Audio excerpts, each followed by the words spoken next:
ايه اللي بيحصل ده؟ ايه ده؟ ايه ده؟ ايه ده؟ ايه ده؟ دي طرد كرة محمود على ايه الظلم اللي بيتعمل؟ عايزين تعملوا ايه في الزمالك اكتر؟ ما هو الزمالك اتداس عليه وما عندوش ادارات وما عندوش فلوس وما عندوش لعيبه وما عندوش قيد وما عندوش اي حاجه. عايزين ايه كمان؟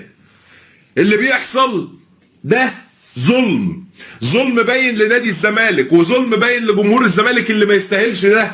انا متعجب ازاي الفار شاف الكرة دي وعداها. كل مره مش مقتنع. انا مش عارف في ايه. هو احنا للدرجه دي بقينا مستباحين؟ ده احنا في عار. هو ده تطور الرياضه؟ انتوا بتدمروا الرياضه المصريه، انتوا بتخلوا الرياضه المصريه رايحه في 60 داهيه، انتوا بتخلوا الدوري العام بينهار، انتوا بتخلوا شكلنا قدام الدول اللي بتتقدم سواء في المغرب او في المشرق بينهار، انتوا بتخلوا شكلنا في الخليج عباره عن كوميكس تريقه على الحكام بتوع مصر. ليه توصلونا لكده؟ ايه الفضيحه التحكيميه دي؟ ايه الهبل ده؟ ايه يا حكم ده؟ انا مش قادر اصدق.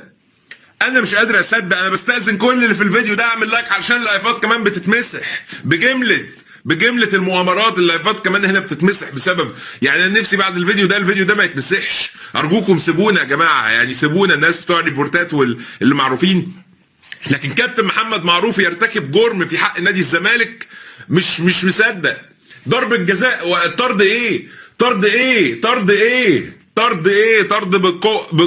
والله يا نهار اسود. ده عواد الواد حط وشه ده نام في الارض، اتزحلق ونام في الارض.